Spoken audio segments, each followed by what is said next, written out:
This is Sam Boyd Stadium in Las Vegas, one of the most legendary venues in Monster Energy Supercross. All of the world's top riders are here looking to claim one of the sport's most prestigious prizes, the Monster Energy Cup. Hi everybody, Ralph Shaheen and Jeff Emming with you from here in Vegas. Jeff, there is an electricity in the air in anticipation of the first gate drop of the night. Exactly, Ralph. The riders are already behind the gates and the fans' excitement is filling the stadium. It's time to go racing. Let's drop the gate for the Monster Energy Cup. Listen to that crowd. He is definitely the favorite.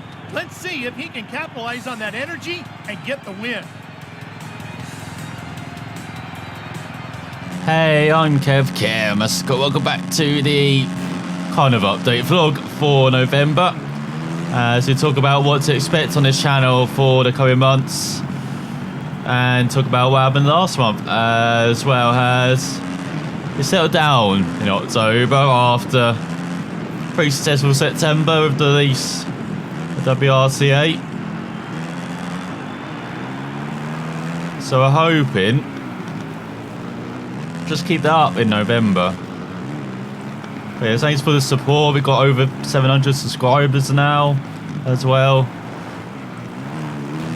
And yeah, the channel has just kind of grown in the last couple of months for like the first time in ages. So thank you if you like, comment, dislike, share, subscribe, all of the things. As you may have noticed, we've got Supercross 2 in the background as we're doing the Monster Energy Cup, which is 3 main events. And if you win all 3, you win $1 million. Only if you do it in real life, though. Unfortunately, you don't do that if you do it virtually. Is this the Joker, though? It is. As you can see, you've got to take a Joker once per race. Oh, hello. Take me out, Muskin. So it's a bit like Rallycross in that sense. But yeah, it's 3 main events, and it's a bit like the Olympic scoring like you see in the Triple Crown events as well. So we're trying to score the least amount of points possible. As we battle with Marvelous Marvin here. So yeah, if we get like top 5 every race, you should at least be on the podium, which is the aim. We've got 5 laps here. I just did the shortest possible way of doing it, so no qualifying or heat race. It's just the main events here. But I thought it was good to have in the background because I forgot to cover it in Supercross 2. Not the biggest fan of the track, to be honest. Like, I like the event. Like, for one of the season end events, it's actually pretty decent compared to most sports. Looking at you, Pro Bowl from the NFL. So yeah, it's not bad. I wouldn't mind like F1 having an event like this. This is where you could trial your new formats, Liberty. Have an off-season, like they were discussing, like Race of Champions, do it like that. That's what, this is the format to do it in. Like, you can trial the reverse grids, you can trial, you know, kind of 2-day weekends. You can do all of that in this end of season event. So there you go.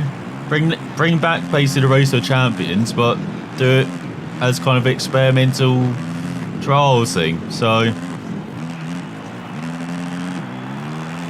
hopefully Liberty listened about that.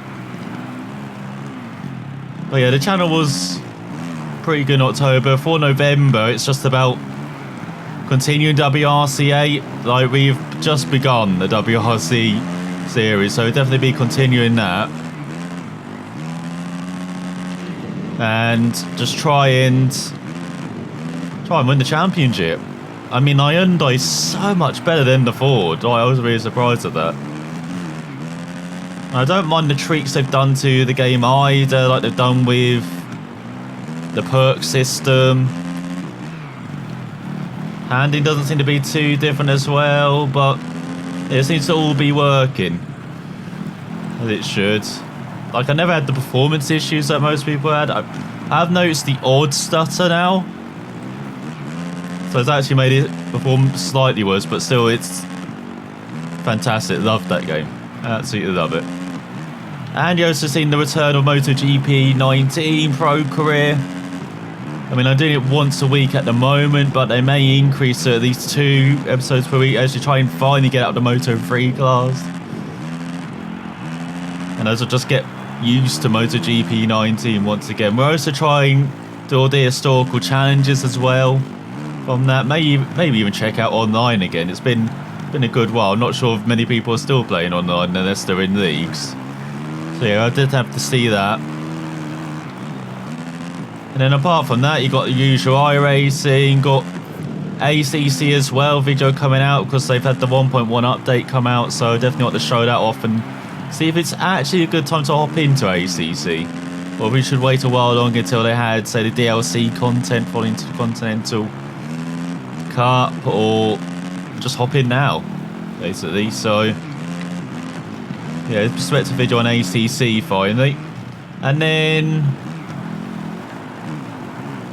got the usual iRacing coming to the end of the year of season 4, and got my usual series, Skip Barber's TCR. Got a video recorded that today of a manic TCR race around Monza, and then F3 as well, and then other series which takes my fancy too. Oh yeah, Ferrari GT3 Challenge Fix Series too. So yeah, lots of content to come from iRacing. Maybe dip into Automobilista, because unfortunately the big news is that with the October update, Risa Studios, who make Automobilista, have said that they ain't Automobilista 2 until March 2020. So for the rest of the year, I've got no real games to cover.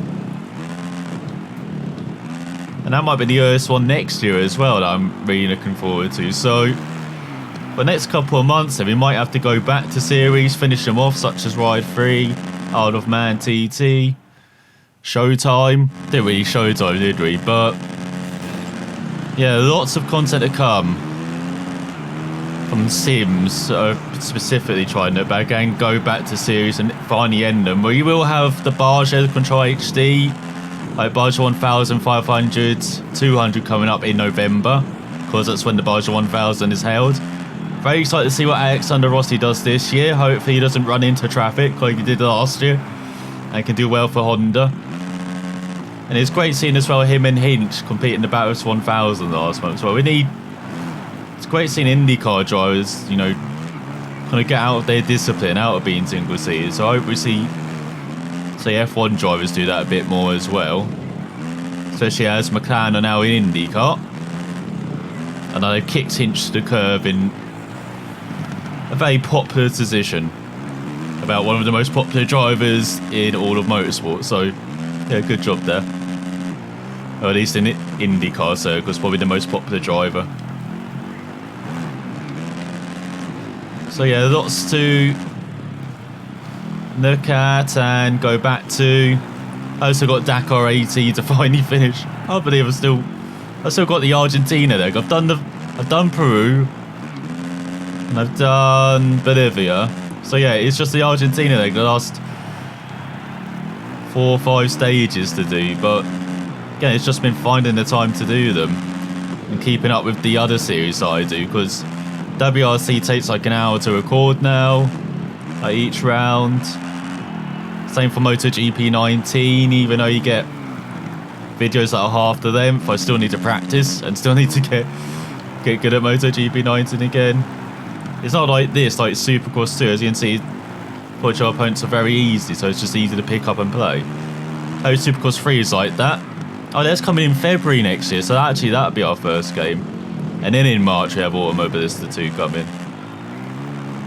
So yeah, that's what to expect for November, just more of the same. Maybe the retro series that I tease, maybe go back to series like that. Maybe put suggestions down below what kind of motorsport series I like to see. Like, I am thinking of going back to, say, like Seb Loeb Rally Evo, because I never checked it out properly, and doing a playthrough of that, especially as, you know, on a bit of a rally kick at the moment. So yeah, I definitely want to check that out. And then not sure what else to cover. I remember Wipeout Omega, I did an episode on that. Maybe play through all of those, all of the Omega collection. And then just games that I missed earlier in the year that I've yet to cover, like Grit, like Descenders as well, both early access games that came out of early access. And then yeah, just other games in general too. So yeah, hopefully lots of different stuff to explore this winter, but hope you enjoyed another channel update as we go to the end of this race. So here's the main event after this. 8 seconds ahead of Justin Barsha, Jason Anderson, Weston, then Eli Tomic as well, number 3. Fear the 3, but not really at the moment.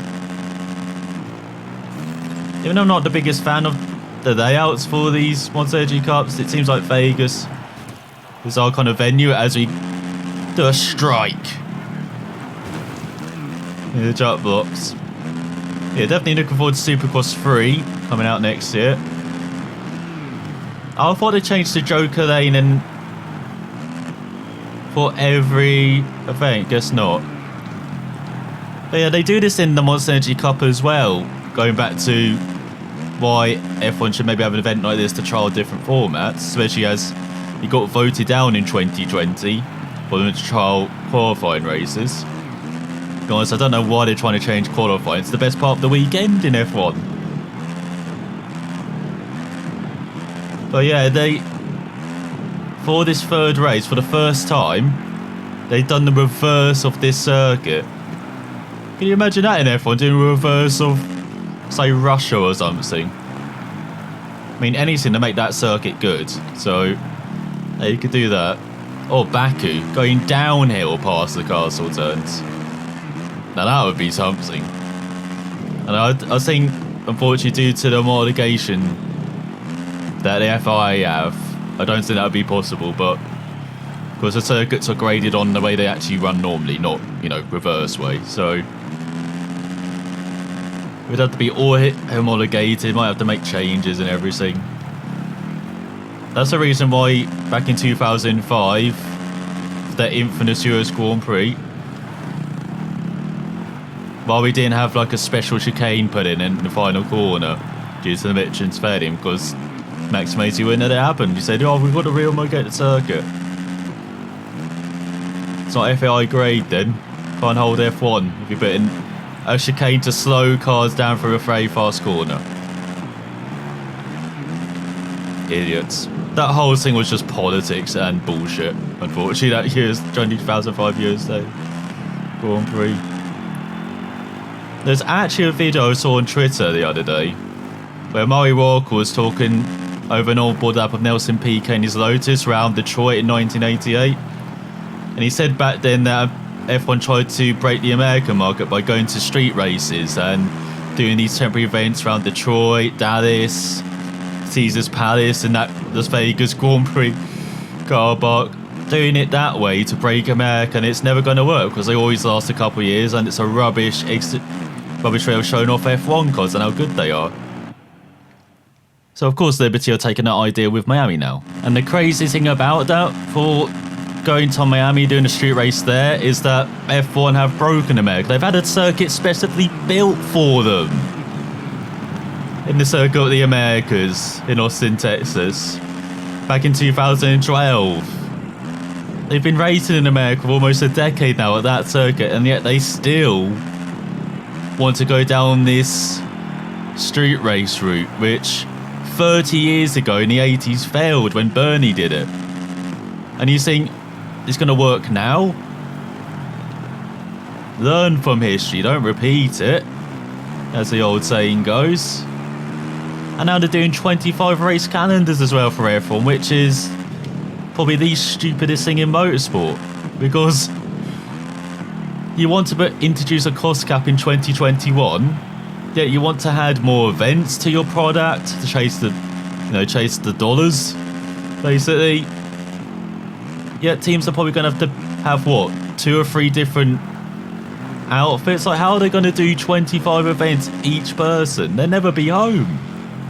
It's not like NASCAR where it's one country, basically, that does it, with the odd race in Canada and Mexico. Oh, it used to be in Mexico, didn't it? But it's in Canada now, where they race around motorsport with the truck series. But yeah, at least if it's in one country, you can just get in your hauler or get a private plane, or you can just fly around for a couple of hours and you'll be back home. Everyone's a global sport. You can't just NASCAR-rise it and dump it on top of that and go with their calendar philosophy. It won't work. It's not sustainable. For personnel, for teams, for the budget cap. How is it going to work? And again, they compromised on the budget cap not to include like high-level personnel in the budget cap. So drivers are perhaps going to be the biggest winners. It's going to be like NFL rookie contracts they had until this decade, where you could give them ridiculous amounts of money to drive an F1 car now. I'm not sure many drivers could actually get away with it. Maybe Lewis Hamilton, Vettel, maybe Verstappen, Leclerc. That's about it, I was thinking out of the car. But maybe Ricciardo too. I know he's not been shit hot with Renault, but then Renault have not been that good either. So I know it's a channel update video, but I just had to rant about F1 and how stupid it is. Because you want to be the so-called, well, they call themselves the pinnacle of motorsports, even though motorsports is very wide-ranging, multi-discipline. Like, it's the most popular sport. That's the only thing I'll give to you, F1. You're the most popular global motorsport, because you get, at least 50,000 people to a racetrack everywhere you go. From what I can tell. And no other motorsport can say that. Not even IndyCar. I know the Indy 500 is the biggest single day sporting event in any sport. With a crowd of, was it around 400,000? Between 350, 400,000 it had last year, or this year. Not even F1 can boast those numbers. And when it went round Indy, you saw like half-empty grandstands, but that was still like 100 to 150,000 people. Turned up Indy, even in the last race that Indianapolis held back in 2007, it had a pretty decent crowd despite the events of the previous couple of years. So yeah, F1, go to actual race circuits in America. Like Murray Walker talked about Watkins Glen and Road America. Watkins Glen was really good in the 60s and 70s apparently. Like, it seemed like they had decent crowds, it was very popular, the drivers and fans, but fortunately modern F1 cars just outgrew it. And unfortunately it didn't work with IndyCar as well, because they chose a ridiculous date from what I understand. And basically just couldn't agree on another date, from what I understand, with Watkins Glen IndyCar the last, was it a couple of years? Oh no, this year actually, wasn't it? So yeah, I just find F1 ridiculous at the moment. Not even the 2021 gone that's that good to me, but then again, I do have poor eyesight, so, and I'm not the biggest fan of F1 either at the moment, so maybe that's why. Like, I still follow F1, it's still one of the motorsports I follow the most, but I don't really watch it too much now. Like, I missed the Mexico Grand Prix, don't really care about. I just watch the highlights on YouTube now, most of the time. I don't actually watch the races that much. And again, that's another advent of it going to pay TV rather than free to air. Keep forgetting, Channel 4 still has the highlights, maybe we should catch those more often. Plus they got a listenable commentary team in David Coulthard and Ben Edwards. Like, motorsport is so lucky, they have so many good commentary duos around. Like, you got, for BBC Radio 5, for the F1, you got Jack Nicholls, Julian Palmer, and Palmer's a great analysis. Like, the videos on YouTube he does after every race are brilliant. And you got Jack Nicholls, David from Kitty and Fornery. So just for F1, lots of good commentary duos. So we won all three races, so I think we've won this. Ahead of Anderson, Baggett, Tomic and Brayton. But yeah, apart from F1, got the MotoGP duo that I have on the MotoGP video pass. I like their commentary much better than Keith Ewan and was it Hodgson, isn't it? Neil Hodgson, alongside him in the booth during the races. And I don't mind Neil Hodgson, the interviewer. Neil Hodgson, the pundit, though, the analysis guy in the country, but not as much. And I'm not the biggest fan of Keith Ewan, especially without June Ryder to rein him in and talk sense to him. But they have with Sky F1 now. They've got Paul di Resta in the country, but he just talks sense to Crofty, and Crofty just ignores it during races. It's not a great duo. I don't know why Sky just keep Crofty in F1. I don't know why they don't just keep him on, say, like the darts or something which he's much more suited for. Like, I know he did F1 practice commentary for radio with the BBC, but practice is a bit different than the race, where you actually got to analyse things and actually anticipate what teams are doing and actually give an overview of the race and, you know, get that to the viewer. And it's a bit different from radio commentary from TV, as you saw with Jonathan Ledyard when he did the F1 commentary for a couple of years. He was terrible on TV. He's good on radio, though. And he's good doing the match of day highlights, doing the wrap-ups over those. So he definitely has some talent, just not for the F1 side. So yeah, we kind of caned all their asses. Anderson in second, then Tomek in third, the Baggett and Barsha. But yeah, that's the channel update. I know it turned a bit of a rant about F1, but all I can hope from the 2021 cars is that they do follow each other a bit better and we actually do get better racing. Even if there are slower, they're still the fastest cars around a race circuit on the planet. That's what F1 probably should actually kind of market itself as the fastest single-seater racing series in the world. Not as the pinnacle of motorsport, not as, you know, as kind of the it seems like the NASCARization that the American kind of owners are bringing in with the calendar and stuff. Just say that's all you need to market, just the speed, the technology, kind of the drivers as well. You know, you've got the McLaren Joe, Sainz and Norris. They are brilliant together. They are Marcus's dream. He had it with Ricciardo and Verstappen as well when they get out of Red Bull. Like, build all of those aspects up. I know they do Beyond the Grid podcast, which is brilliant, and they're doing much more on the YouTube side and social medias and stuff. So they are building that up. It's just, yeah, just the mismarketing there from Bernie days. Maybe still hanging around slightly. But yeah, that was the November update and a rant. Hope you enjoyed it. And that was a Monster Energy Cup in the background. To win in Monster Energy Supercross, you have to be incredibly fit, mentally tough, and extremely fast. Tonight, these riders were all of that and then some. Jeff, that was a great... Oh, Jeff doesn't even get to talk. It's based on the 2018 Monster Energy Cup. So we get the 2019 Monster Energy Cup probably as DLC because Monster are too lazy to include it as part of the main game. Or maybe marketing, and they probably need to recoup some of the money back from getting that license maybe. But yeah, they did it with... And they include the Motocross of Nations as part of the MXGP base game until they just got rid of it for no reason. Again, I'm not sure if that's marketing, didn't get a contract renewal or whatever, but yeah, kind of similar. So yeah, I hope you enjoyed. Thanks for watching, and I'll be back with more talking nonsense next time. Thanks for watching, and I'll see you then.